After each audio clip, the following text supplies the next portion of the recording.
Hello everyone, welcome back. Last class में हमने section B cover किया था। 2026 का जो सैंपल पेपर दिया हुआ है हरियाणा बोर्ड ने अपनी साइट पे। आज हम सेक्शन सी कवर करेंगे, उसको कंप्लीट करेंगे। तो 26 क्वेश्चन हमें दिया हुआ है, define molar conductivity for the solution of an electrolyte. How does it very with the concentration for a weak electrolyte. Molar conductivity define करनी है हमें, और वीक इलेक्ट्रोलाइट के लिए कंसंट्रेशन के अकॉर्डिंग वो किस तरह से चेंज हो रही है। वेरी का मतलब होता है चेंज, तो वो किस तरह से चेंज हो रही है वो हमें बताना है। मोलर कंडक्टिविटी क्या होती है? The conductance due to all the ions in a solution when 1 mole of an electrolyte is dissolved in it. एक सॉल्यूशन बनाना है हमें, उसमें हमने 1 मोल सोल्यूट ऐड कर दिया। अब वो 1 मोल सोल्यूट डिसोसिएट होगा अपने आयंस में। उन सभी आयंस की वजह से जो भी कंडक्टेंस होगी that will be molar conductivity और मोलर कंडक्टेंस। फिर उसके बाद इसका जो फॉर्मूला होता है वो क्या होता है? Del M equals to kappa into 1000 divide by M. Del M से इसको डिनोट कर देते हैं। डेल एम का फॉर्मूला है हमारे पास kappa. Kappa is your specific conductance, जिसको हम नॉर्मली कंडक्टिविटी भी बोलते हैं, and capital M is molarity. तो ये हमारे पास हो जाएगा इसका मोलर कंडक्टिविटी की डेफिनेशन एंड फॉर्मूला। फिर वीक इलेक्ट्रोलाइट के केस में क्या होगा? डाइल्यूशन के केस में मोलर कंडक्टिविटी में देखो शार्प इंक्रीज आएगा, ये मोलर कंडक्टिविटी और ये कंसंट्रेशन। डाइल्यूट करने का मतलब क्या है? कंसंट्रेशन हम क्या कर रहे हैं? डिक्रीज। ऑब्वियसली बात है, अगर हमारे पास कोई कंसंट्रेटेड सॉल्यूशन है, जैसे कोई भी हमारे पास सॉल्यूशन है, उसमें हमने सॉल्वेंट और सॉल्यूट को बिल्कुल इक्विवेलेंट प्रोपोर्शंस में रखा। जैसे ही हम सॉल्वेंट उसमें और ऐड करेंगे, सोल्यूट का अमाउंट कंपैरेटिवली सॉल्वेंट के कम हो जाएगा, यानी उसकी कंसंट्रेशन क्या हो गई? डिक्रीज हो गई। अब देखो, जैसे जैसे कंसंट्रेशन डिक्रीज हो रही है वैसे वैसे मोलर कंडक्टेंस क्या हो रही है? Increase. And there is a sharp increase in molar conductance on dilution. Sharp increase होगा। वो क्यों होगा? वीक इलेक्ट्रोलाइट कंप्लीटली डिसोसिएट तो नहीं होते हैं सॉल्यूशन में, और जैसे ही डाइल्यूशन करोगे सॉल्वेंट मॉलिक्यूल्स अपने आप इंक्रीज हो गए, क्योंकि हमने डाइल्यूशन की है, सॉल्वेंट को ऐड किया है। तो स्पेस जो है मॉलिक्यूल्स के बीच में इंक्रीज हो जाएगा, जिसकी वजह से डिग्री ऑफ आयनाइजेशन क्या हो जाएगी? इंक्रीज हो जाएगी। और जो नंबर ऑफ आयंस हैं जिनकी वजह से कंडक्टेंस हो रही है वो भी क्या हो जाएगी? इंक्रीज। जिसकी वजह से फाइनली हमारे पास मोलर कंडक्टिविटी क्या हो जाएगी? इंक्रीज हो जाएगी। स्ट्रॉन्ग के केस में इतना इंक्रीज नहीं होता, उसमें नॉर्मल इंक्रीमेंट होता है, इस तरह से स्लो इंक्रीमेंट होता है ऐसे। Not much increment in the molar conductance in case of strong electrolyte, क्योंकि वो तो पहले से ही completely dissociated होता है अपने आयंस में, और अगर हम डाइल्यूशन कर भी देंगे तो इतना कोई फर्क नहीं पड़ने वाला है। आयंस तो उतने के उतने रहेंगे, बस उनके बीच में जो डिस्टेंस होगा, इंटर आयनिक डिस्टेंस, वो इंक्रीज हो जाएगा, जिसकी वजह से उनकी मोबिलिटी क्या हो जाएगी?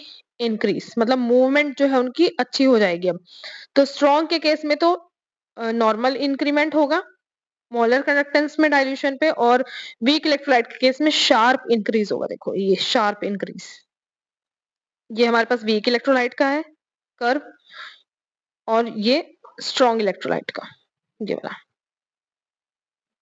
तो ये हो गया हमारा 26th क्वेश्चन। 26 का और पार्ट दिया हुआ है, draw well labelled diagram of the standard hydrogen electrode. Standard hydrogen electrode का हमें डायग्राम बनाना है। 3 मार्क्स में क्वेश्चन दिया हुआ है, बिल्कुल सिंपल सा डायग्राम है, आपको जो बनाना है ये डायग्राम बनाना है आपको। एक जार बनाना है, बीकर, उसमें ऐसे सॉल्यूशन बनाओगे। सॉल्यूशन हमारा किस चीज का है? 1 मोलर हाइड्रोक्लोरिक एसिड सॉल्यूशन। ऐसा एसिड सॉल्यूशन बनाना है जिसकी मोलैरिटी 1 हो, और वो H पॉजिटिव आयन इजीली दे दो। HCl का सॉल्यूशन हमारे पास H पॉजिटिव आयन इजीली दे देगा। ये इन्वर्टेड ग्लास ट्यूब है जिसके अंदर प्लैटिनम वायर लगाई हुई है, और उसके एंड पे एक फॉइल लगी हुई है जिसको प्लैटिनम ब्लैक से कवर किया हुआ है। फॉइल भी प्लैटिनम की है और प्लैटिनम ब्लैक कोटेड है उसके ऊपर, और एक इस ग्लास ट्यूब में इनलेट दिया हुआ है किसके लिए? हाइड्रोजन गैस के लिए, और उस हाइड्रोजन गैस का भी प्रेशर क्या है? 1 atm। अगर इसमें थोड़ा सा और लिखना चाहते हो वैसे ये यहाँ पे वायर किससे कनेक्टेड है, हमारी रेजिस्टेंस वोल्टमीटर से कनेक्टेड है। अगर इसमें थोड़ा सा और लिखना चाहते हो तो इसमें लिख सकते हो कि एनोड पे क्या होगा, एनोड पे यूजुअली क्या होती है, हमारी ऑक्सीडेशन होती है, तो ऑक्सीडेशन लिखो। और ऑक्सीडेशन किसकी होगी, जो हाइड्रोजन गैस है वो अपने 2 इलेक्ट्रॉन रिलीज करेगी और वो 2 H पॉजिटिव आयन में कन्वर्ट हो जाएगी। ये हमारा एनोड का रिएक्शन हो गया। कैथोड पे क्या होगा, रिडक्शन एट कैथोड। कैथोड पे हमारी हो जाएगी रिडक्शन, और रिडक्शन में क्या होता है, गेन ऑफ इलेक्ट्रॉन, यानी जो हमारे पास इस एसिड में से H पॉजिटिव आयन आ रहे हैं वो इन इलेक्ट्रॉन्स को, जो एनोड से इलेक्ट्रॉन रिलीज हुए हैं, उन इलेक्ट्रॉन्स को गेन करके किस में चेंज जाएगी, हाइड्रोजन गैस में। मतलब इसमें जो एनोड है वो भी हाइड्रोजन, जो कैथोड है वो भी हाइड्रोजन। तो जो टोटल ईएमएफ आएगी इस सेल की, standard EMF of hydrogen electrode, वो कितनी आएगी, 0। क्योंकि एनोड पे भी वही वैल्यू आने वाली है, कैथोड पे भी वही वैल्यू आने वाली है। और ईएमएफ का फॉर्मूला क्या होता है हमारे पास, ई ऑफ सेल का फॉर्मूला होता है ई of cathode minus E of anode. तो जब दोनों ही सेम सब्सटेंस, जो सेम एलिमेंट है यूज हो रहा है वहां पे, तो हमारे पास सेम एलिमेंट के लिए जो वैल्यू आएगी दोनों ही पोटेंशियल्स की सेम आएगी, कैथोड पे भी सेम, एनोड पे भी सेम, और दोनों को सब्ट्रैक्ट करोगे तो वैल्यू क्या आएगी, 0 आ जाएगी। तो स्टैंडर्ड ईएमएफ वैल्यू जो होगी हमारी स्टैंडर्ड हाइड्रोजन इलेक्ट्रोड की, या फिर नॉर्मली ईएमएफ जो है स्टैंडर्ड हाइड्रोजन इलेक्ट्रोड की, वो कितनी आ जाएगी, 0। तो ये एक्स्ट्रा इसमें ऐड कर सकते हो डिपेंडिंग अपॉन द मार्क्स, क्योंकि ये क्वेश्चन हमारे पास 3 मार्क्स का दिया हुआ है। तो डायग्राम के साथ अगर इन इक्वेशंस को लिख दोगे, इन रिएक्शंस को, तो ज्यादा इफेक्टिव लगेगा आपका आंसर। और वैसे भी इजी है, एनोड पे ऑक्सीडेशन है, ऑक्सीडेशन इसकी तो हो नहीं सकती क्योंकि ये तो खुद ही H पॉजिटिव है, ये तो अपने अंदर से इलेक्ट्रॉन निकाल नहीं सकती। हाइड्रोजन के पास कितने इलेक्ट्रॉन होते हैं, एक ही इलेक्ट्रॉन होता है ना, तो वो H पॉजिटिव ऑलरेडी है अपने पास, उसके पास इलेक्ट्रॉन नहीं है, तो कॉमन सेंस है कि उसकी ऑक्सीडेशन नहीं हो सकती। तो ऑक्सीडेशन किसकी होगी, हाइड्रोजन गैस की, जो किसमें चेंज हो जाएगी, H पॉजिटिव आयन में। और रिडक्शन किसकी होगी, H पॉजिटिव आयन की, जहां पे H पॉजिटिव आयन जो HCl है, HCl will act as cathode, तो उसकी जब रिडक्शन हो जाएगी तो किस में चेंज हो जाएगी, हाइड्रोजन गैस में। दोनों ही, क्योंकि एनोड और कैथोड हमारा हाइड्रोजन से रिलेटेड है, सेम ईएमएफ की वैल्यू आएगी दोनों हाफ सेल्स की। मतलब हाफ सेल्स तो नहीं है इसमें, कैथोड और एनोड है सिर्फ। तो जो टोटल ईएमएफ है सेल की, वो भी कितनी आएगी, 0 आ जाएगी, क्योंकि दोनों इक्वल वैल्यूज हैं, और इक्वल वैल्यूज को जब भी हम सब्ट्रैक्ट करेंगे we will get 0 as an answer. Clear, ये क्वेश्चन भी हमारा हो गया।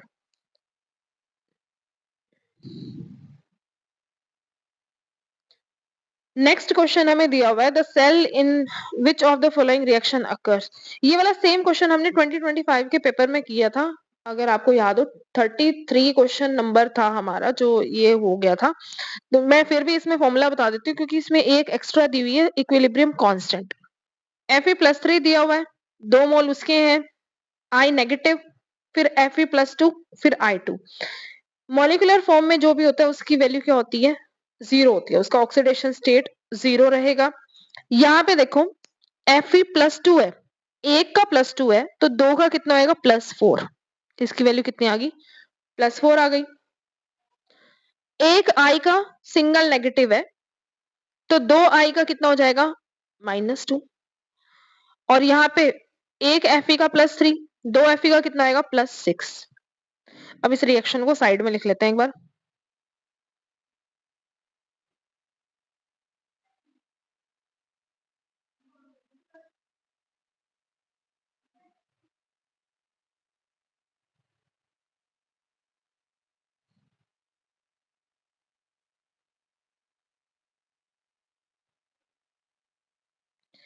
अब देखो आयरन का जो चार्ज है रिएक्टेंट साइड पे, वो कितना है, +6। यहाँ पे कितना है, +4।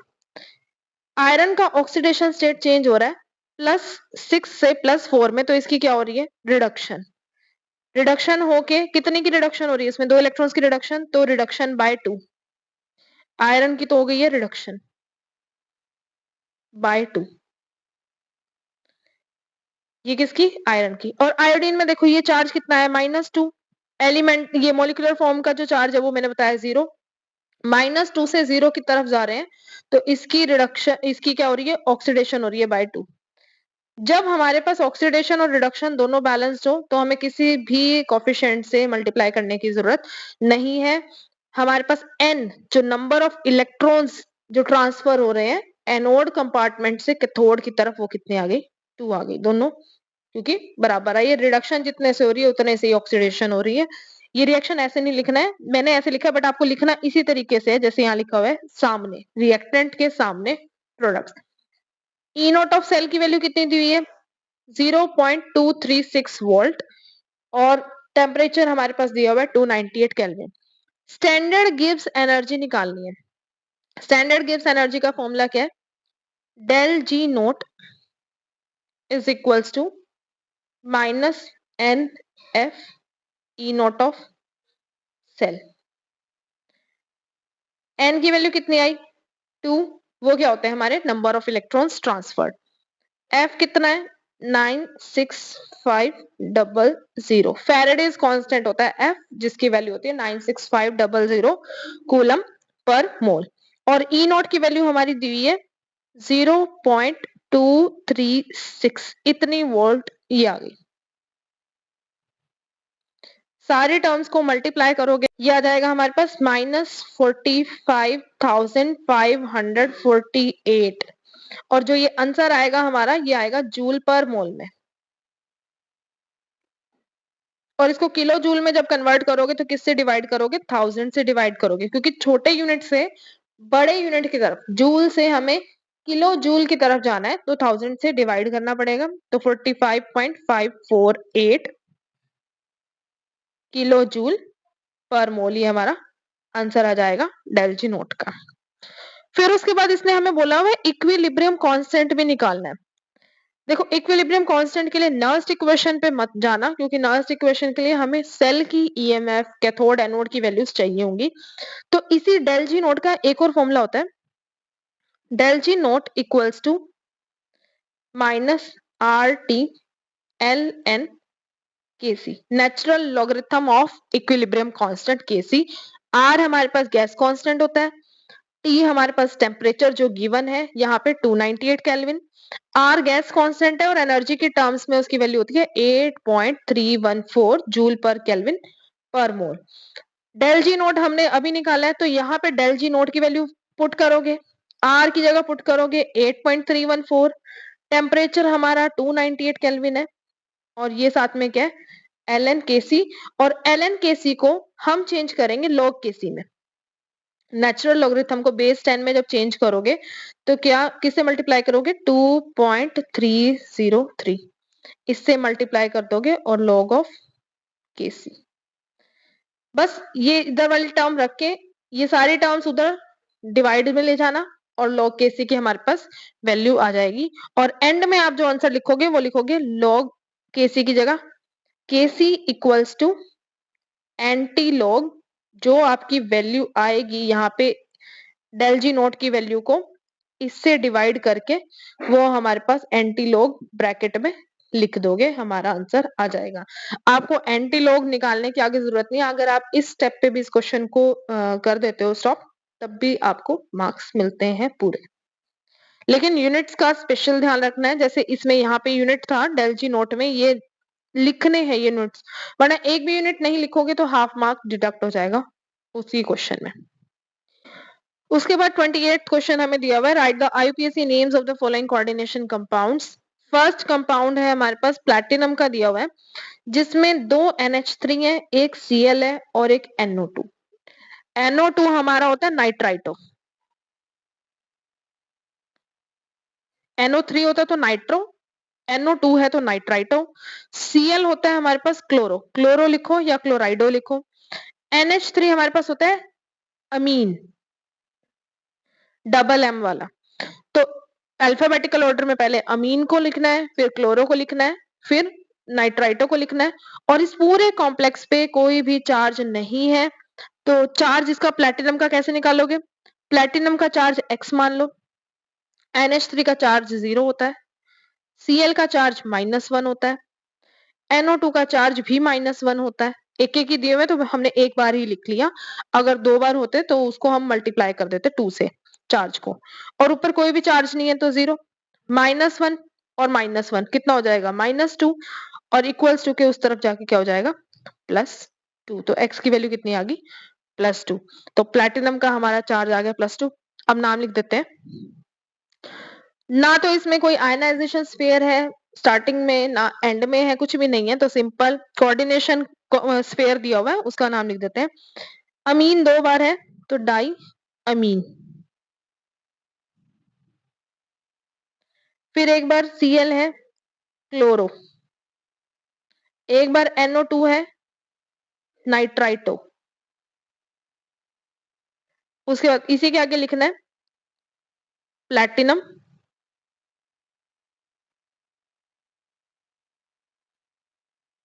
सेकेंड। रोमन काउंटिंग लिखनी है प्लैटिनम सेकेंड। ऐसे नहीं लिखना है इसको, ये गलत हो जाएगा। सिर्फ ऐसे लिखना है simple, di amine chloro nitrito platinum second. Ion भी नहीं लिखना है इसके आगे, क्योंकि जो हमें कॉम्प्लेक्स दिया हुआ है उसके ऊपर कोई भी चार्ज नहीं दिया हुआ है, तो सिंपल ये नाम आ जाएगा। इसको प्लैटिनम को इसके साथ ही लिखना है यहाँ पे, नाइट्राइटो प्लैटिनम सेकेंड। ये हो गया हमारा फर्स्ट कॉम्प्लेक्स का नाम। सेकेंड हमें दिया हुआ है पोटेशियम और क्रोमियम का कॉम्प्लेक्स है, जिसके साथ C2O4 लगा हुआ है, जिसको हम बोलते हैं ऑक्जेलेटो।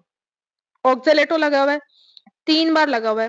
पहले तो आयनाइजेशन स्फीयर, सबसे पहले आयनाइजेशन स्फीयर दिया हुआ है तो उसी का ही नाम लिखो। सारे रूल्स मैंने आपको बता रखे हैं, चाहे इसके सबस्क्रिप्ट में 3 लिख रखा है, 9 लिख रखा है, कुछ भी नंबर लिख रखा है, बट हमें इसको एक ही बार लिखना है। तो K के लिए क्या लिखोगे? पोटेशियम। आयनाइजेशन स्फीयर खत्म। ऑक्जेलेटो हमारे पास 3 बार है तो इसके लिए क्या लिख दोगे? Try oxalato. ऑक्जेलेटो। फिर उसके बाद क्रोमियम है। क्रोमियम कौन से हिस्से में? नेगेटिव हिस्से में, क्योंकि पोटेशियम हमारा स्टार्टिंग में आ गया। अब इसमें हमने चार्ज तो निकाला नहीं, चार्ज रह गया। देखो चार्ज निकालते हैं। पोटेशियम 3 बार दिया हुआ है, चार्जेस कैलकुलेशन में इसको इंक्लूड करना है, 3 बार प्लस हो गया। तो जो हमारा नेगेटिव पार्ट है उस पे कौन सा चार्ज आ जाएगा? -3। Cr C2O4 थ्राइस, और उसके ऊपर चार्ज है -3, क्योंकि पोटेशियम हमारा +3 में है, तो लास्ट वाली जो ये मॉलिक्यूल आएगा, जो कोऑर्डिनेशन स्फीयर आएगा, उस पे चार्ज कितना आ जाएगा? -3। जिसका चार्ज निकालना है उसको x मान लो। ऑक्जेलेट का चार्ज होता है -2 और ऊपर जो चार्ज है वो इक्वल्स टू के उस तरफ। 3 इंटू 2 6, उधर जाके प्लस हो जाएगा। -3 + 6 कितना हो जाएगा?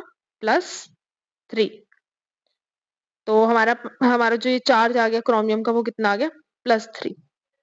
और क्योंकि क्रोमियम नेगेटिव पार्ट में है तो इसका नाम हम किससे एंड करेंगे? ATE से, potassium try oxalato chromate third. ये हो जाएगा हमारे पास इसका name, potassium try oxalato chromate third. Chromate क्यों लिखा है? क्योंकि क्रोमियम हमारा नेगेटिव पार्ट में है, क्योंकि जो हमारा कोऑर्डिनेशन स्फीयर है वो नेगेटिवली चार्ज्ड है, यहाँ पे एनायनिक पार्ट है। तो मेटल का नेम ATE से एंड होगा और इसका ऑक्सीडेशन नंबर कितना है? 3। ऑक्सीडेशन नंबर तो हमेशा प्लस ही आएगा, तो उसको नहीं मिस इंटरप्रेट करना है कि वो नेगेटिव आएगा तभी हम लिखेंगे मेटल का नेम ATE से। हमें आयनाइजेशन स्फीयर के बाद देखना है कोऑर्डिनेशन स्फीयर हमारा पॉजिटिव है या नेगेटिव पार्ट में। दैट विल डिसाइड कि हमारा जो मेटल होगा वो ATE से उसका नेम एंड होगा या नॉर्मल नेम लिखा जाएगा। और ATE भी हमें लैटिन नेम के बाद में लगाना होता है। जो हमारा इसमें जैसे सिल्वर के लिए हम अर्जेंटम नेम यूज करते हैं तो उसका अर्जेंटेट बनेगा। नॉर्मल तो हम उसको सिल्वर बोलते हैं, लेकिन सिल्वर नहीं, सिल्वरेट नहीं करना है, अर्जेंटेट करना है। उसके बाद थर्ड हमारे पास दिया हुआ है, ये इसमें मिसप्रिंटेड है। ये शायद पिछले पेपर में भी था कि कार्बोनिल को मतलब इन्होंने कोबाल्ट को कार्बोनिल लिखा हुआ था, तो ये ऐसे है।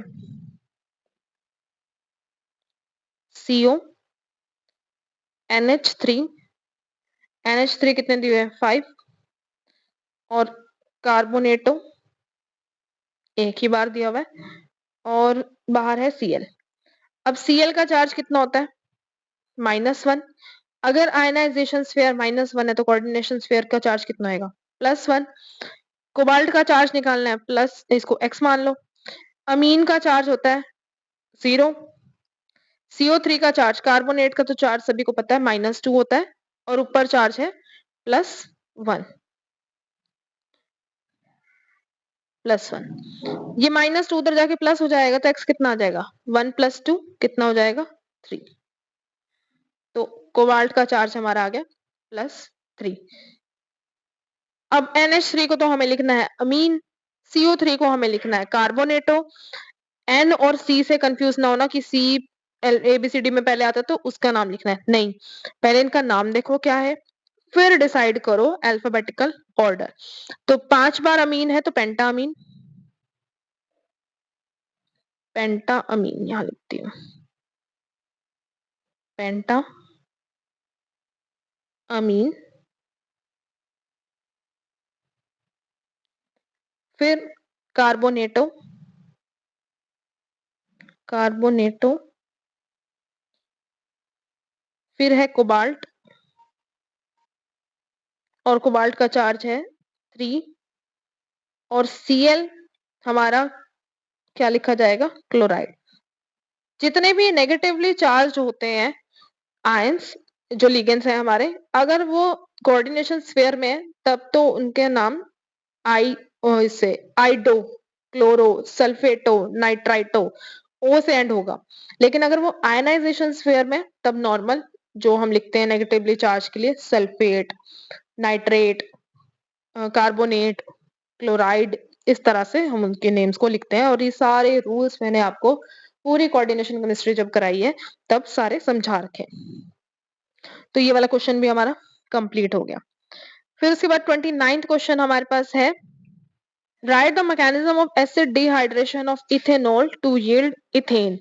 इथेनॉल से हमें इथेन बनाना है, एसिड डिहाइड्रेशन करनी है। स्टेप 1 देखो क्या रहेगा हमारे पास। पहली बात तो इथेनॉल होता है CH3 CH2 OH और इस ऑक्सीजन के पास क्या होते हैं 2 लोन पेयर। एसिड कैटालाइज्ड बोला है तो एसिड से कौन सा आयन आता है H positive ion. From acid लिख दो, फ्रॉम एसिड। और ये क्या करेगा ऑक्सीजन अपने lone pair H positive ion को देगा और उसे अपने साथ अटैच कर लेगा। तो ये बन जाएगा CH3 CH2 OH ट्वाइस। ये हो गया फर्स्ट स्टेप। अब फर्स्ट स्टेप में जो ये बना है हमारे पास इंटरमीडिएट, उसमें ऑक्सीजन के ऊपर पॉजिटिव चार्ज है। अगर कार्बन, हाइड्रोजन और ऑक्सीजन में देखें तो इलेक्ट्रोनेगेटिविटी ऑक्सीजन की ज्यादा है, उसके बाद कार्बन की और उसके बाद हाइड्रोजन की। लेकिन डिस्पाइट बीइंग इलेक्ट्रोनेगेटिव एटम, इसके ऊपर कौन सा चार्ज आ गया पॉजिटिव चार्ज। तो ये क्या हो जाएगा अनस्टेबल। और ये अगर अनस्टेबल है तो स्टेप 2 में हमारे पास हो जाएगी removal of water. First step में हमें लिखना है फॉर्मेशन ऑफ इंटरमीडिएट या फिर attack of oxygen on H positive ion, normally लिख दो। स्टेप 2 में हो जाएगा रिमूवल ऑफ वाटर मॉलिक्यूल। तो हमारे पास जो ये बना हुआ है CH3 CH2 OH2 पॉजिटिव जो बना हुआ है, ये क्या करेगा अपने इलेक्ट्रॉन्स लेके चला जाएगा, H2O का इसमें से रिमूवल हो गया तो ये बन जाएगा CH3 CH2 पॉजिटिव। ये हमारे पास बन गया कार्बोकेटायन। अब यहाँ पे और कोई पॉसिबिलिटी तो है नहीं कि प्राइमरी को हम सेकेंडरी में चेंज कर दें या टर्शरी में। तो अब स्टेप 3 में होगा removal of H positive ion. क्योंकि जैसे मैथमेटिक्स में होता है हम जिस चीज को ऐड करते हैं उसको हमें सब्ट्रैक्ट भी करना पड़ता है, या मल्टीप्लाई करो तो डिवाइड भी करना पड़ता है, वाइस वर्सा। तो यहाँ पे भी वही सेम चीज है, हमने फर्स्ट स्टेप में H पॉजिटिव आयन बाहर से ऐड किया इथेनॉल के अंदर, तो अब उसको रिमूव भी करना पड़ेगा। तो स्टेप 3 क्या हो जाएगा? HCH2 CH2 positive. तो ये क्या करेगा? अल्फा हाइड्रोजन का यहां से रिमूवल होगा। अल्फा कौन सी होती है? जिस कार्बन के साथ कोई ग्रुप अटैच है या उसके ऊपर कोई चार्ज है, कैटायन या एनायन जो भी बना हुआ है वो, उससे नेक्स्ट कार्बन, डबल बॉन्ड पे भी एप्लीकेबल है, उससे नेक्स्ट कार्बन जो होती है that is alpha hydrogen. Alpha carbon होती है और उसके हाइड्रोजन अल्फा हाइड्रोजन। तो यहाँ से H पॉजिटिव आयन जब रिमूव हो गया तो हमारे पास बन जाएगा CH2 double bond CH2, alkene बन गया। हालांकि इसको लिखना ऐसे है, कार्बन का डबल बॉन्ड कार्बन के साथ है, 2 हाइड्रोजन इसके साथ और 2 हाइड्रोजन इसके साथ। ये करेक्ट वे है लिखने का, क्योंकि बॉन्ड किसके बीच में है? कार्बन कार्बन के बीच में है। तो ये बन गया हमारा alkene from ethanol bye acid catalysed dehydration. ये यहाँ पे इथीन आएगा, इन्होंने इथेन लिखा हुआ है, इथेन नहीं बनेगा यहाँ पे। इथेन अगर बनाना है, देखो वैसे तो ये क्वेश्चन ऐसे ही होता है कि इथीन तक बनाना होता है। अगर इथेन बनाना है यहाँ पे तो एल्कीन में क्या कर दो? रिडक्शन कर दो। हो सकता है ये इथेन ही पूछ रहे हो कि इथेन बनाओ। वैसे नॉर्मली जो क्वेश्चन अब तक आया है वो यही आया है कि इथेनॉल से इथीन बनाना है। अब इन्होंने इथेन लिख दिया है तो उसको करोगे कैसे? यहाँ पे रिडक्शन कर दो, हाइड्रोजन ऐड कर दो इन द प्रेजेंस ऑफ निकल, सरफेस कैटालिसिस कर दो, हाइड्रोजनेशन कर दो, और जैसे ही हाइड्रोजनेशन करोगे तो हमारे पास एल्कीन किस में चेंज हो जाएगा? एल्केन में।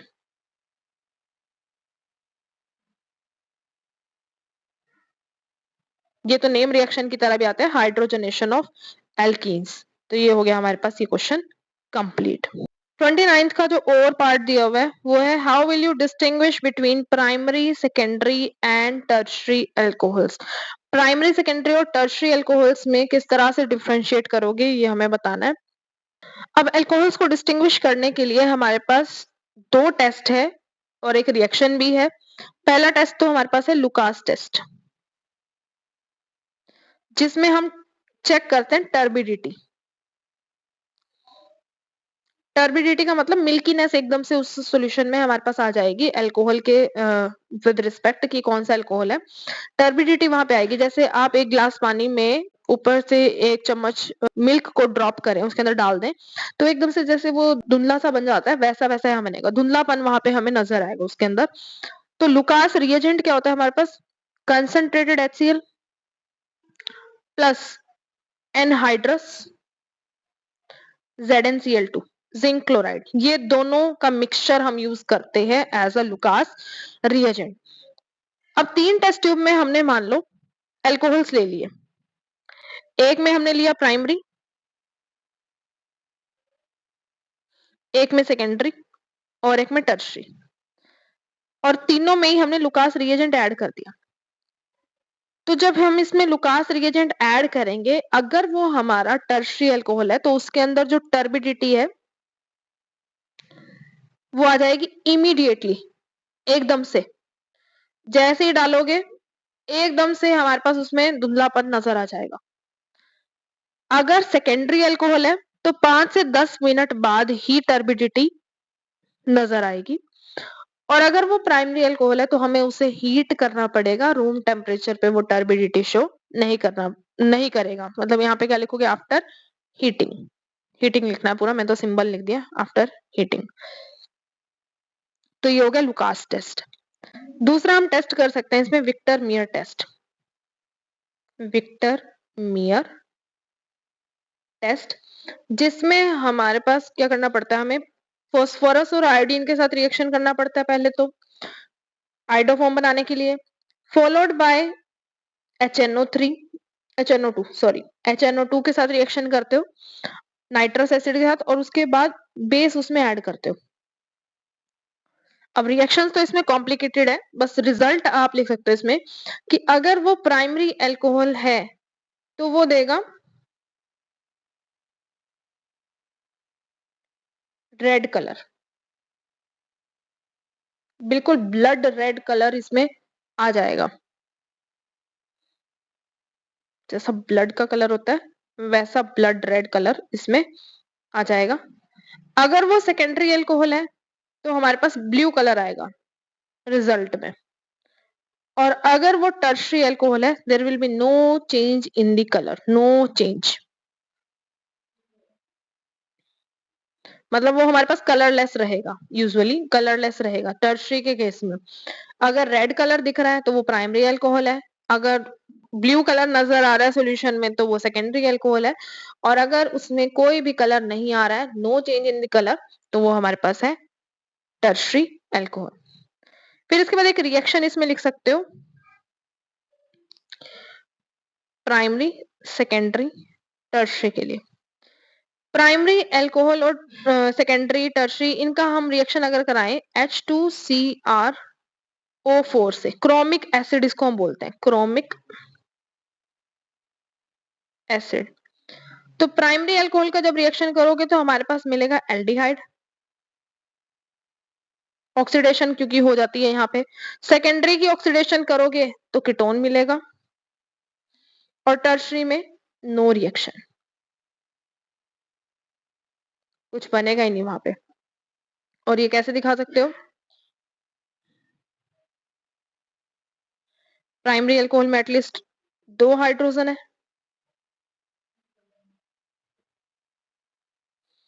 तो यहां से ये ऑक्सीजन इलेक्ट्रॉन इसके खींच लेगा, ये हाइड्रोजन अपने इलेक्ट्रॉन लेके गया, ऑक्सीडेशन हो गई। ऑक्सीडेशन का मतलब या तो एडिशन ऑफ ऑक्सीजन या रिमूवल ऑफ हाइड्रोजन।